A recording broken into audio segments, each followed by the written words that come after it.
You are entering lifestyle dentist territory where healthy, wealthy, generous dentists choose to live epic lives on their terms with freedom and fulfillment. I'm your host, Dr. Garth Hatch.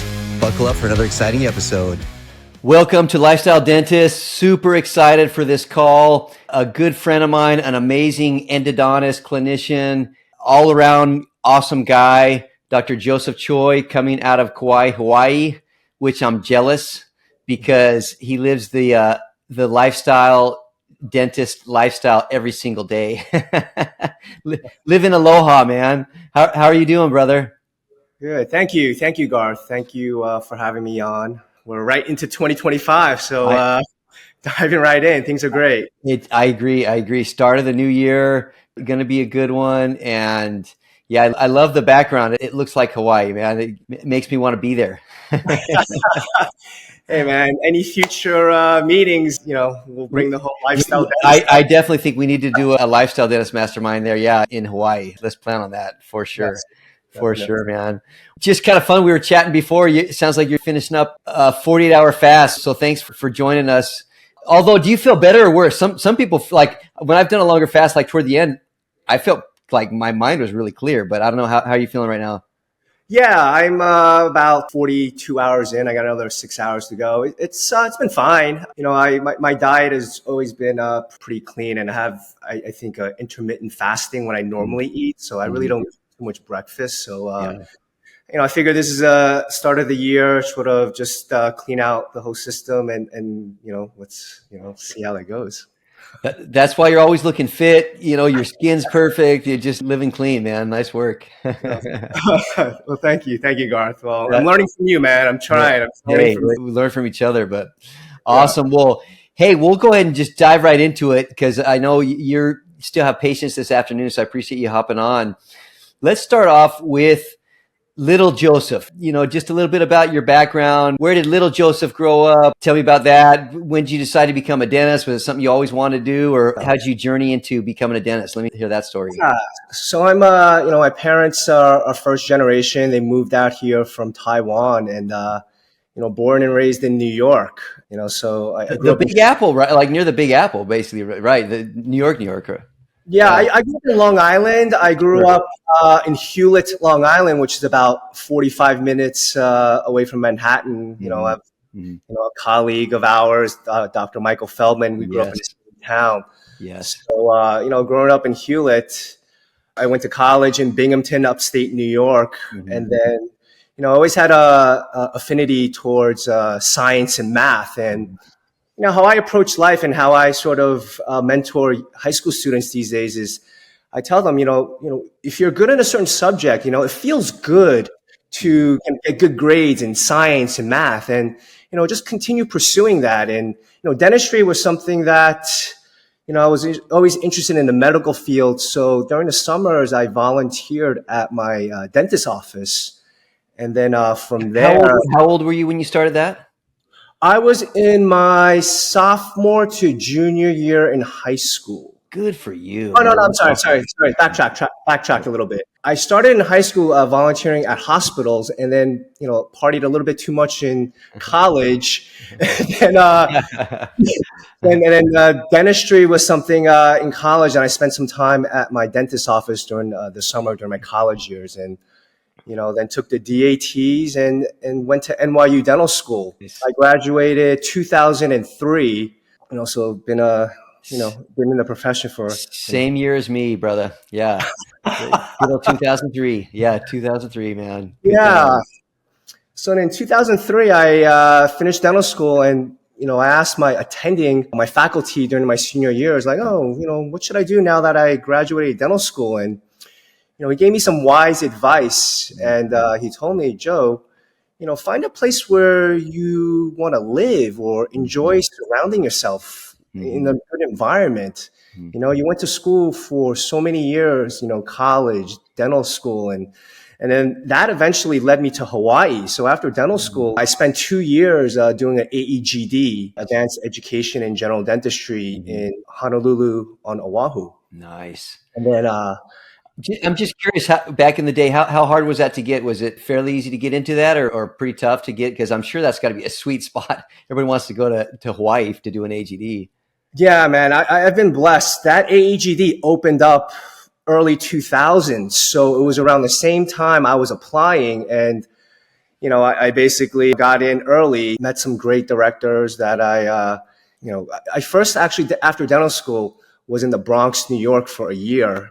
And then I actually asked my director, I'm like, hey, after 1 year, can I go to Hawaii afterwards?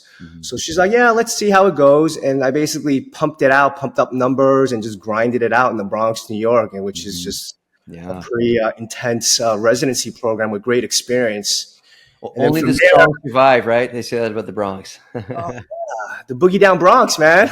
Yep, exactly. That's awesome. When I went to Hawaii in 2004, there was only, two AEGD residents at that time. Currently in 2025, there are about 40 to 50 residents in Hawaii. There's a pediatric residency program. There's an AEGD residency program.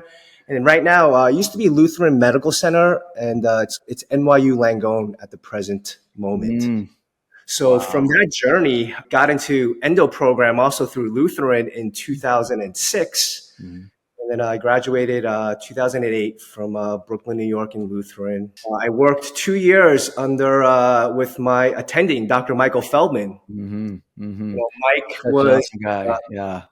Great guy. He is my mentor, a friend, just a great heart, and just always willing to teach and share. And I've been blessed and fortunate to been able to work in his practice after my endo residency. So one of the things that I've always learned was I felt like whatever you learned in school, half of it goes out the window when you work in private practice. And then when I started working with Michael, it was just mind blowing to learn the nuances of running a dental practice. And then 2008 to 2010, I spent about a year and a half with Mike, and then I moved to Hawaii.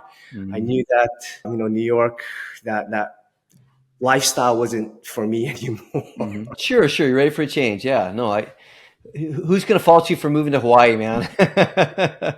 That's awesome. Yeah, so I moved to Hawaii in 2010. I worked for a group practice, Endodontic Associates on Oahu. I worked as an independent contractor for, just for a few years. But during that time, I would get referrals from the outer islands. And Hawaii is made up of a chain of islands. And, Maui, Big Island, and Kauai as one of the major islands. And I would have patients fly in from other islands into my chair in Oahu. And I just couldn't believe how patients would have to fly to get dental work. So when I conversed with them, they would say that, oh, no, we don't mind coming to Oahu. They make it as like, oh, dental appointments, go shopping, go eat, go enjoy the city life a little bit. And that sort of stirred my head a little bit to figure out, wait a minute, let's see, there's no access to care out there. And found out there were 40 dentists on Kauai and there was no endodontist on Kauai. Long story short, I first worked out of an orthodontic office for 5 years, rented share space, and then built my own office in 2015. But during that time, I was still flying 3 days from Oahu to Kauai on just a Hawaiian Airlines 30-minute flight from Oahu to Kauai. So door to door, it took me from my home to my office only an hour and a half. Really? Isn't that amazing? That is crazy. Your daily commute on an airplane. So I figured, while living in New York, everywhere in New York, it takes about an hour to get anywhere, no matter, where you live. So whether it be traffic or public transportation. So I'm just sitting on the airplane for 30 minutes and I had my staff pick me up once I landed and they dropped me off once I finished the day. So I did that commuting for 7 years. Wow. And then in 2017, I decided to just settle down on Kauai. So I've been living on Kauai now for 8 years now. And it's been truly the best decision thus far in my life. That's so cool, man. I'm just curious. So when you were in that transition period, how many days on average were you in Kauai versus in Oahu? And maybe it kind of was like 1 and 3 or 1 and 4, and then just kind of slowly changed. Like how'd that work out? Yeah, that's a great question. So in 2010, I was first right out of endo school. I moved to Oahu. I was working 4 days a week at that group practice. I started March 2010, and then I got my office going on Kauai in December 2010. So So pretty quick. That's yeah, awesome. Nice. so I was able to sort of, logistics, right? Get all logistics down, getting, back then, at our ortho office, it's very configured differently. So, I had to get the Nomad gun. So I was actually the first dentist in the state of Hawaii to have the Nomad gun. Wow. So the portable. Yeah. So I had to actually wear the radiology badges so the state of Hawaii can sort of keep track of the radiation levels, because it was such new technology back then. So I was working, once I opened up my office in 2010, I decided to work 2 days on Kauai and then 2 days on Oahu. So I knew that starting a practice, I needed to continue to supplement my income. So by working on Oahu, I was able to still, generate income and then practice 2 days on Kauai. So, and then slowly transition to 3 days on Kauai and then 1 day on Oahu. So slowly, I've always believed in having control of your time. So hence, being an independent contractor, it was very, very flexible for me. And now I'm working 3 days a week, Monday, Wednesday, Saturdays at my practice. But our practice is open 6 days a week, and I do have an associate currently. That's awesome. Yeah, and I want to get into that with the associate. I just don't want to let that go though, as far as, I mean, talk about being a pioneer, really, because that's a pretty big deal. I don't think a lot of dentists, endodontists would have done that quickly. I mean, that's pretty brave. So obviously, you saw the vision and just had the willingness to try something. You may succeed, you may fail, but props to you, man, for just taking that leap. That's awesome to start up a practice in Kauai. You did it smart. It sounds like you started kind of on a shoestring budget, got it going, prove the concept that, yeah, it's going to work. Okay. Now I can do 2 days, now probably 3 days. And yeah, no, that's smart. That's really smart and brave. I honestly, props for being willing to jump out and do that, man. Cause that's huge. And obviously it's turned out really well. Yeah. I always believe in, analyzing and sort of learning from your mentors. And my 2 years out of root canal program, I sort of, told Mike Feldman, hey, I just want to learn the ins and outs and the nuances of the practice. And it was boom. It was so eye-opening. And I took that knowledge and that information to Hawaii. And I believe in just analyzing numbers, right? Yes. Statistics. Yeah. Numbers. So while working on Oahu, there's 1,000 dentists on Oahu, and there was 25 endodontists. So that was basically a 40 to a 25. Wait, there was how many? 1,000, right? A 40-to-1 ratio of general dentists to an endodontist. And then on Kauai, there was 40 dentists to no endodontist. So pretty, to me, it was common sense that I knew they needed an endodontist and took the plunge. So yeah, no, good for you. Had you been to Kauai before? I have not. I'll be honest with you. Even in 2010, I just coming out of New York and moving out here, I didn't know anything about the other outer islands. And my plan was either joining the group practice, opening up a solo practice on Oahu, or this Kauai venture. So for me, I looked at the path of least resistance was, okay, there's no endodontist there. However, the hard part is figuring out the logistical part of things. Yeah. Equipment, staff, IT, all these nuances that, I figured that would be, for me, an easier challenge than, competing against, all the different colleagues of ours. So that's why it was a pick.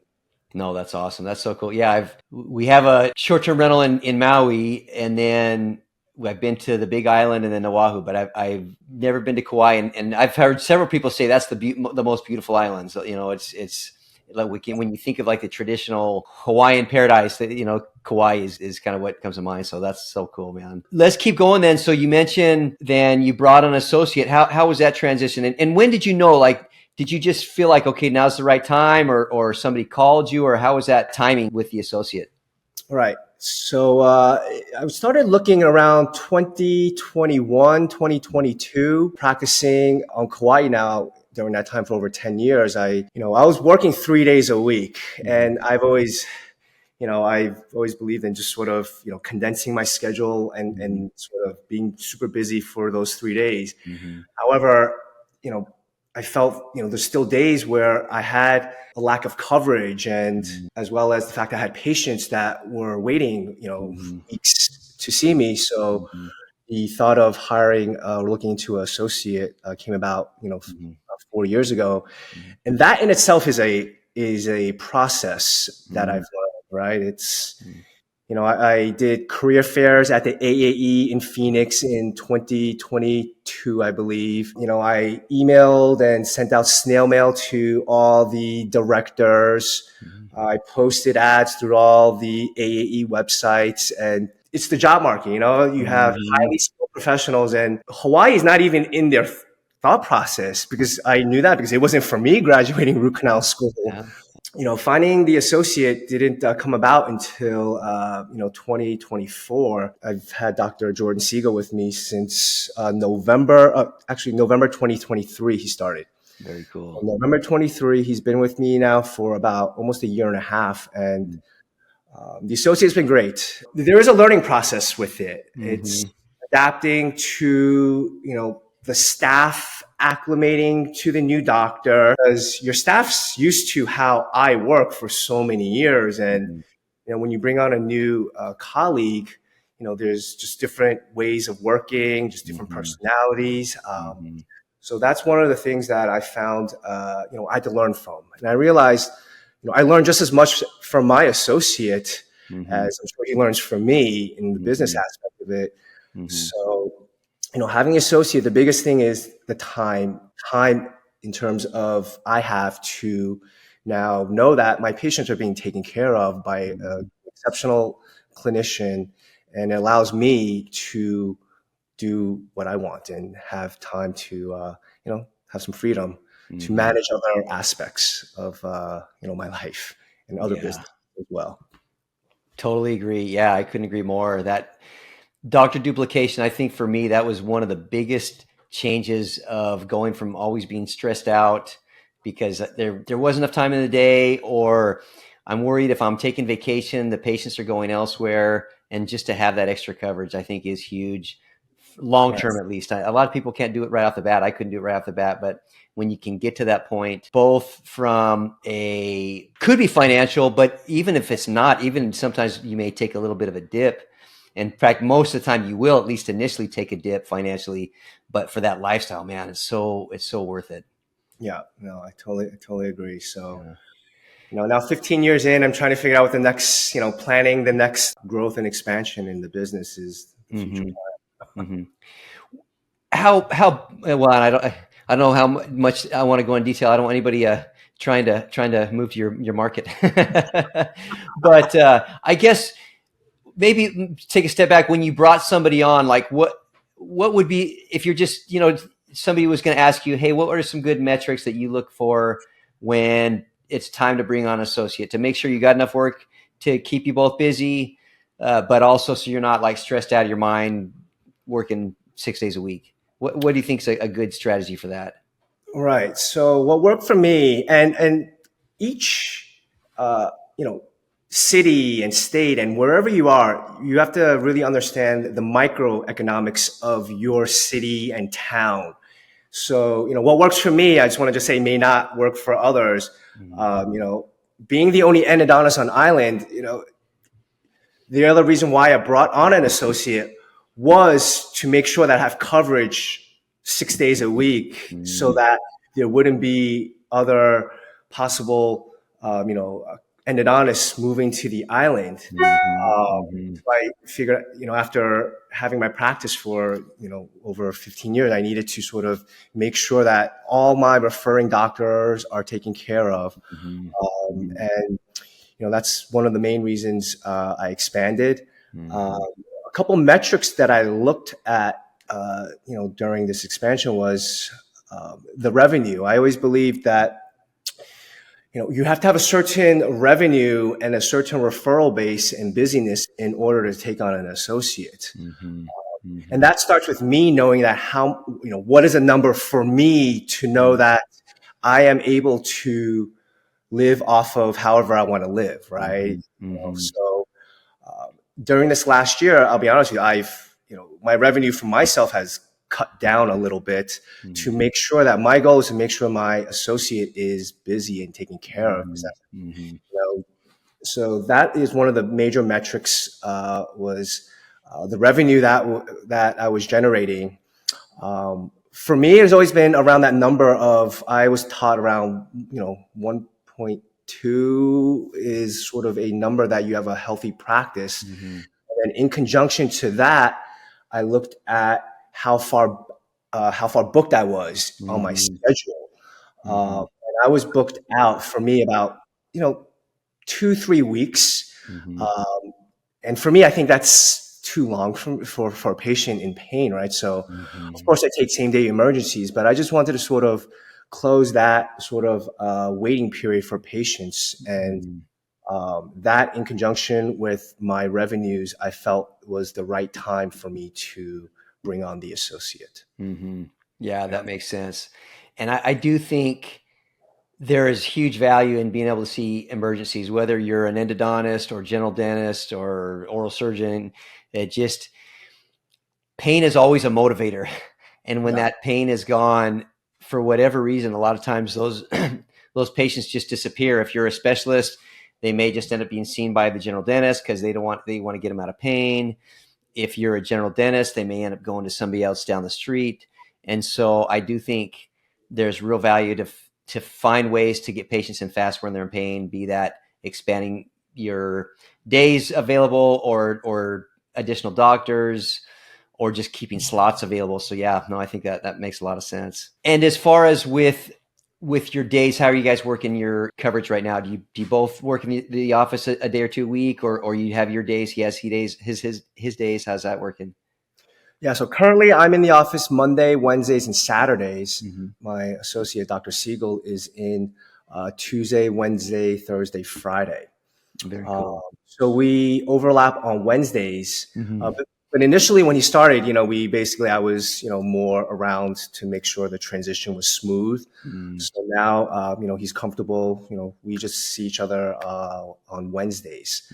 So now we have 6 days covered compared to the 3 days before I had any associates. So worked out well.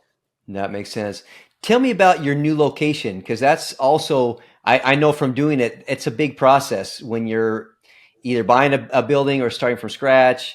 How did that look, that new location? Yeah, so my current space is 3 operatories, and I've maximized that space. So in 2021, actually right next door, I purchased the office space and I built identical another 3 operatories, and I also built a imaging center. So I sort of got onto the CBCT cone beam a little bit later. I didn't start till 2021. My thought was, when I built my office, you'll ask, how come I didn't put a CBCT in 2015? So during that time, 2015, I had an option of either putting in 3 operatories or put in 2 operatory chairs and a CBCT. So I felt at that time, I'd rather have a dental chair, 3 operatories versus a CBCT. But now I was able to expand and, utilizing a imaging center as well. So that imaging center also is not just for our office. I'm able to take any sort of images, airways, cephs, pans, implants, anything for all of the referring doctors as well. That's a great idea. Yeah. So, building an office, the 3 chairs, I'm going to be honest with you, currently for the last 2 years, I've been trying to bring on a periodontist. So I'm trying to create a multi-specialty practice on Kauai. There is no periodontist on island currently. Mhm. So any of the lifestyle dentist members listening, a periodontist is needed on Kauai. Yeah. My vision is to have a multi-specialty practice where I have endo and perio, and I have 6 operatories and a imaging center. And I also have a conference center where we could hold lectures and meetings and conferences of sorts. So that's sort of my vision in the new office. And even 2025, this has been something where trying to bring on a periodontist has been sort of a challenge because I've been focused so much on getting the endodontic associate on board. And now that this has been sort of, at a good, comfortable state right now, 2025 is my focus is a periodontist as well as I'm looking at another endodontist. Awesome. Coming this week, actually. I'm meeting a few endodontists. Well, I'm a big fan of intentions. When you get clear on something, it's amazing how things just fall into place. And that's good to know too. I'll pass along any leads I get for periodontists, and that should be a pretty easy sell to move to Hawaii. That's awesome.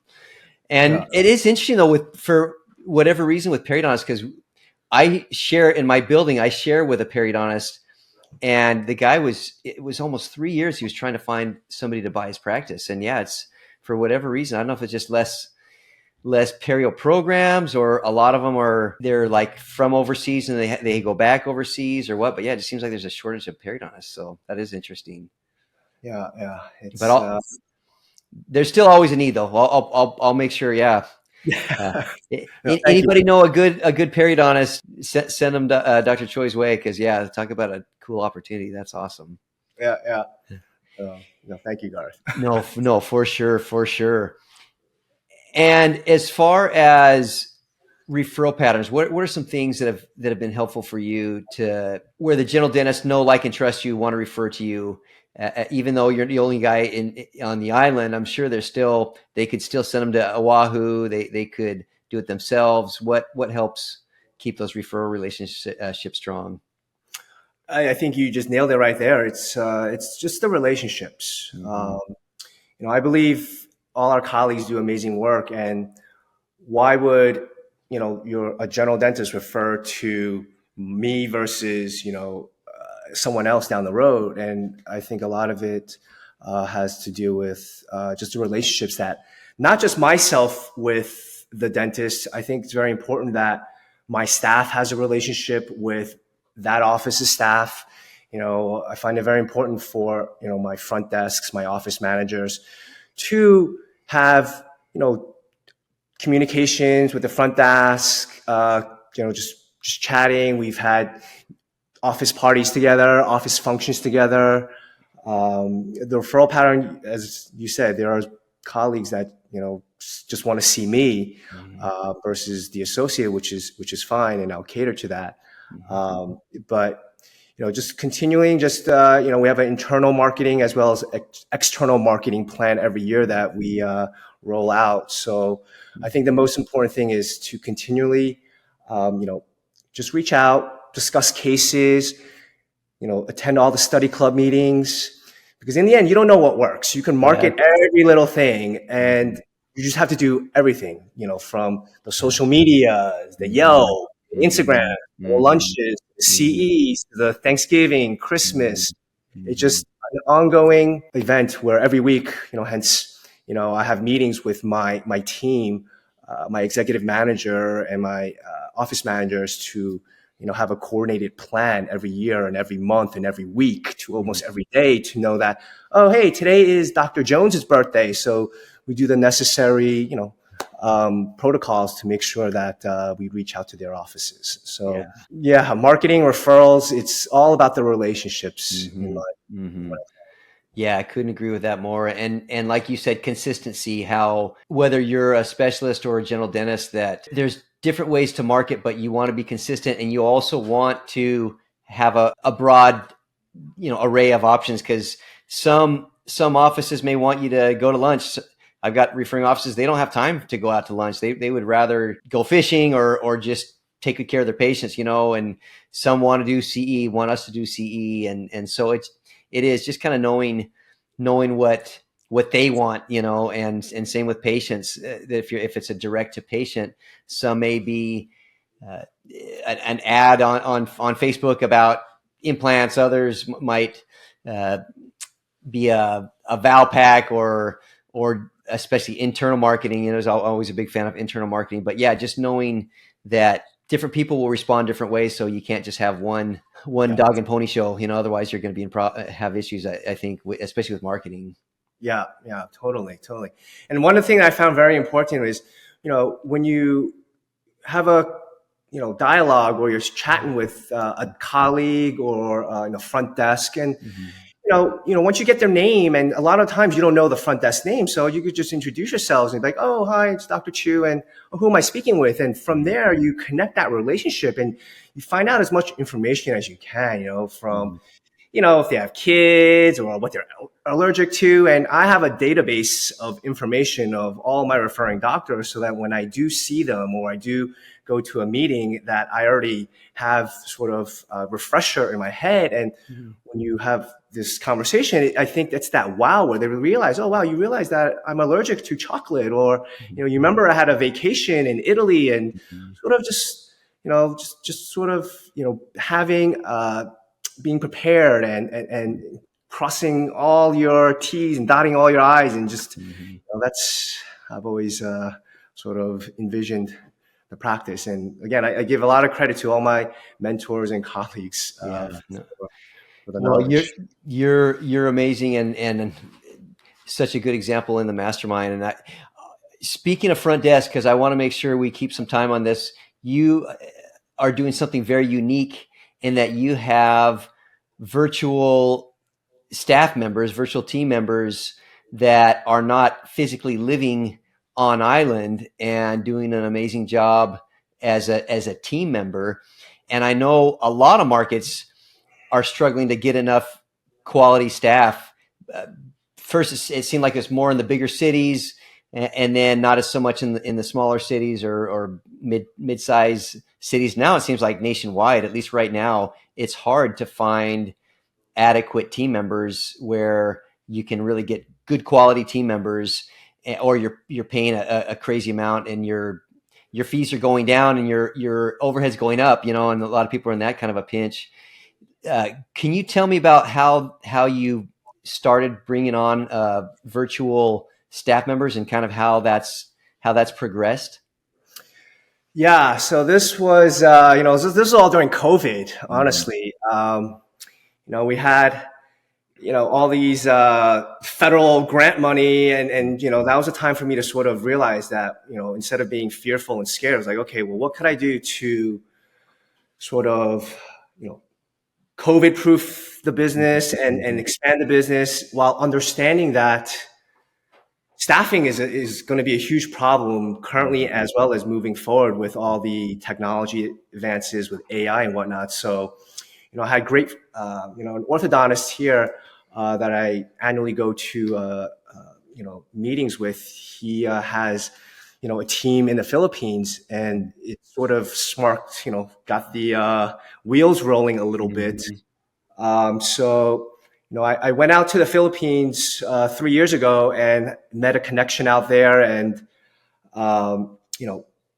it's an amazing country. It's, you have people, and to backtrack a little bit, Hawaii, the majority of people in Hawaii is Asian, right? But the makeup of the Asian is majority Japanese and Filipino.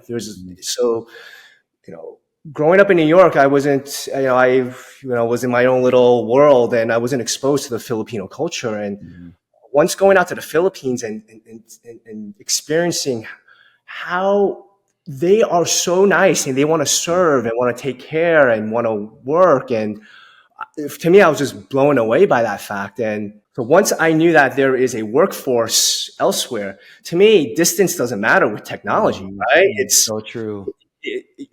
I figured that if I was able to train my staff that had no dental experience, what's the difference to training another human being just further away, right? You could be one down or thousands of miles away. It's still the same processes. So then, once I decided to go full force, I then basically, worked with a point person in the Philippines to hire the team members that I currently have. So I have 3 team members, 2 front desk, and an executive assistant. That's awesome. And it's been now 2 years now. Total, or like how many of those are virtual? I have those are virtual. All of them are virtual. Wow. So but I have team members here locally too. How many virtual? How many local? I have 3 virtual staff team members. Locally, I have 6 locally. Got it. That's still amazing. That's awesome. Yeah. And I couldn't agree more with the Philippines. In fact, Ramil, who's helping record this when we do different podcasts and with our mastermind, he is amazing as far as video editing and all kinds of tech and computer savvy, and from the Philippines, and just so helpful that I couldn't do lifestyle dentist without Ramil. Yeah. And so, I can totally relate to that. How was that, like, as far as when and I'm assuming probably started with 1, then 2, then 3, how did you do the training? And also one other question on how do they, I'm assuming a remote access or something like that, or you send them the schedule daily. Like how does that work as far as so they know how to schedule and things like that? Right. So a lot of it has to deal with the setting up the network, right? So, you have to have a good IT guy. That's very important. I think any business owner needs to formulate a good team, from lawyers, accountants, plumbers, electrician, IT. My IT was great in setting up, voice over IP phones, remote desktop, into our, server and our system. That, if I look back on it, if I had to change things really fast, I would say, I think cloud-based software would be the way to go moving forward. I think if I were to start an office again, I would do something more like a dental software that was in a cloud, because right now, sort of, it's, being in the Philippines, there's a lot of sort of networks they got to jump in and out of. So that sometimes may slow down the connections a little bit, but we're continually trying to, speed things up and find ways to make the internet, more speed wise. So that's been the biggest sort of challenge in terms of training. So I had my office manager basically set up weekly meetings with my team in the Philippines to go over, they would have Zoom meetings, set up regular Zoom meetings to have training sessions. So, again, with the technology, with Zoom, we use voice over IP phones. We use Google Workspace. We also use Slack. Slack is a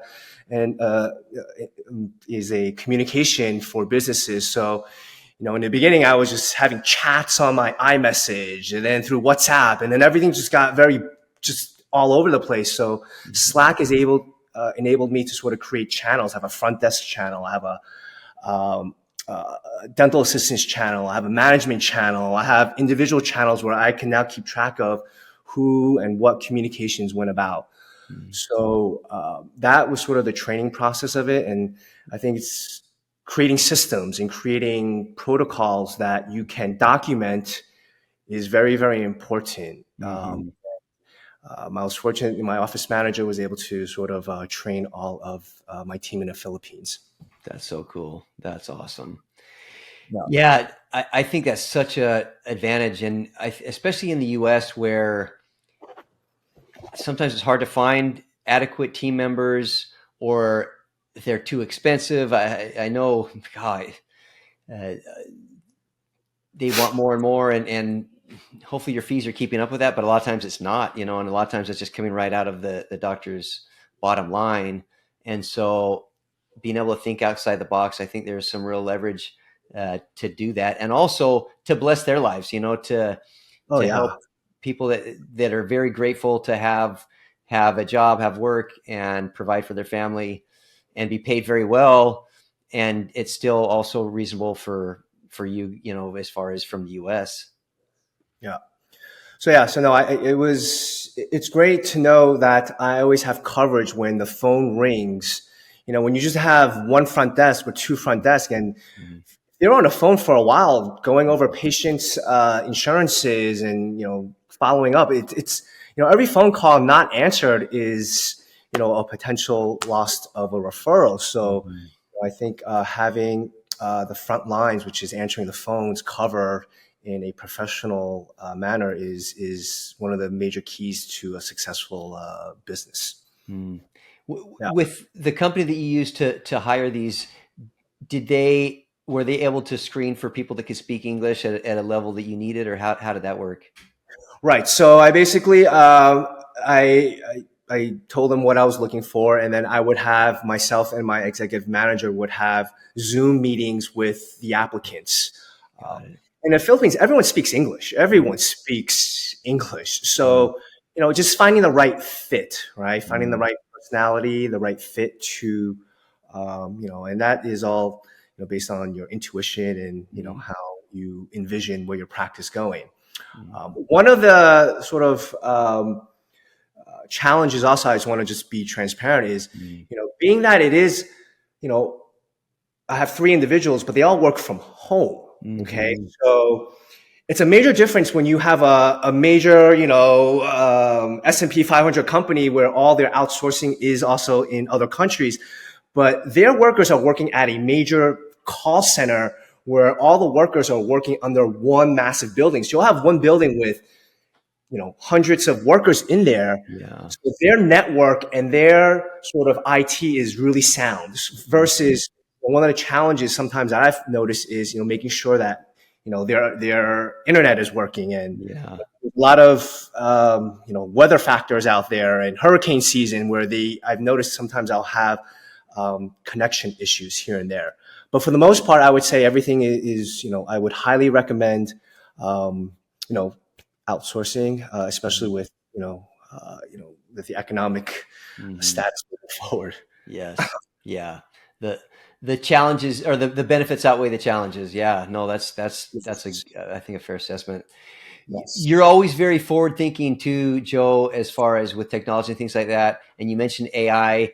Are you leveraging anything with AI right now, either personally or with your practice? AI is in the practice, not so much yet. I dabble it on the personal side of, finding out information, just the simple stuff, emails or finding things or researching things. I do believe AI is, closer than we think it is. In my opinion, I think that, I've been to countries where, you go to a doctor's office where you're just basically facial recognition scanning and logging in on an iPad or a computer. And, I'm sort of preparing for that a little bit myself in understanding that, you can have an office where you can have minimal internal staff. You really need is the dental assistants and your management level team. The front desk can be quote unquote some sort of like a greeter even, right? So, one of the things that another thing I've been really involved with is I have a nonprofit organization where last year I started an internship program with the high school on Kauai. Smart. So in 2024, I actually had 2 high school interns, senior year high school interns that worked in my office during the summer break. And, these are, young students that are interested in the science healthcare industry. So long story short, I think it was, for me, having that intern also was helping expose them to a career which they have never thought about. And B, what happened actually last week was one of the interns called me and wants to now work in our office because, she went away for college and couldn't hack it. And now she's back in 6 months. So I think, that has been very fortunate. And sorry, I went off topic from the AI part of it. No, but that's spot on. And you're helping them, and also it's nice for you because it's almost like a free long work interview. You're helping them learn a new skill, and also they're helping your practice. You can kind of get to know them on a personal level and their work ethic, and if they're a good fit, it's easy to hire them in the future because you know what you're getting. Yeah. And, being on Kauai now for 15 years, the lifestyle is amazing and so different than New York where everything is so, A to B, just fast paced, go, go, go. And 24/7. Yeah. A culture here and the community here, I just want to expose the youth to, healthcare and dentistry, and because that's how I got involved, right? I volunteered in my dentist's office, and now here I am. So I find it as a win-win-win for everybody because now I am able to teach the youth of dentistry, and if they become a dentist, a hygienist, or anywhere in the healthcare field, that would be amazing to see and be involved with. And if they come back and work, even it's a win for everybody. So yes. Yeah, that's awesome. No, I love that. I love that. Thinking outside of the box is sort of the key thing, whether it be AI, whether it be interns, and just continuing to think outside of the box. Well, that's one thing I've always respected about you, Joe, ever since I got to know you, is you're definitely very innovative and an outside of the box thinker, and looking for new solutions and opportunities and better ways to solve problems, which is awesome, and keep that up. That's so beneficial. So another question too, I want to run with Lifestyle Dentist. As you know, our goal is to find financial freedom and be able to have where your practice supports your lifestyle versus your practice runs your lifestyle, to find that balance where you really can have a great practice, make good income, but also have a lifestyle that you enjoy and don't need to retire from as quick as possible because you're just enjoying life, period. What have you done as far as different steps to passive income? That's a big one. We talk about generating passive income. My favorite way is real estate, but there's also many different ways with oil and gas, with syndications. There's different 401ks or self-directed IRAs, different options out there. What, as you've begun your journey on for the financial freedom, what are some steps that you've made, at least, that have been helpful so far? Yeah, no, that's a great question, Garth. And you work and work, and now it's okay. Revenue's rolling in, and now what do you do, right? Mm-hmm. So I think very importantly is also, having the right financial planner, accountant. I've been fortunate to have a great financial advisor as well as an accountant. The most important thing I found is just diversification. I think you have to. Times are always changing. You have hot markets, which was the real estate market, and you have the hot crypto market, and things are constantly changing. You have oil and gas. You could do bonds. You could do gold. It's, I think, where you are in your career and your life, that's going to sort of dictate where you want to be. Yes. I've been fortunate to, I have a little bit of everything. I've maximized all of my retirement accounts. I think the basic one everyone should start is the Roth IRA. Then I've now expanded to retirement accounts for my staff as well as for myself, whether it be a 401k, cash balance plan, profit sharing. So I always believe in maximizing those because you do have tax savings in that vehicle. And on top of that, I do, just like you, I'm involved in real estate as well. I think real estate is exciting. I think real estate is something, I always look at it as, hey, when I was growing up, we were playing that game of Monopoly, right? It's exciting too. It's that concept doesn't change. The one thing with real estate is it does take a lot of, you got to put in some time to it. It's not something where you think that, let me buy a real estate and the cash flow starts flowing in. It takes time to find the right deals. The most important thing, and I think we could agree upon, is there's always deals out there. there's short sales, there's evictions, there's a lot of sales, and you have to crunch the numbers. You have to have a good real estate agent, and you have to work in congruency with all your professionals to make sure if this is the right vehicle for you. So, real estate, I'm a huge fan of real estate with, all of the tax savings that you can from, any of the real estate properties. A recent book that I read recently, from Tony Robbins was The Holy Grail of Investing. It's something that I'm sort of learning a little bit more and sort of trying to go down this rabbit hole a little bit, is trying to look into private equity investing as well. I think, with the age of all this technology and things going out, and, I always believe in, surround yourself with people who are smarter, surround yourself with people that have, specialties and knowledge that I don't have, and you learn from that, and don't be afraid to lean into the uncertainty or the unknown. I found right now I'm sort of going down this sort of private equity rabbit hole and seeing where that goes. But my main advice would be just to diversify everything as you can.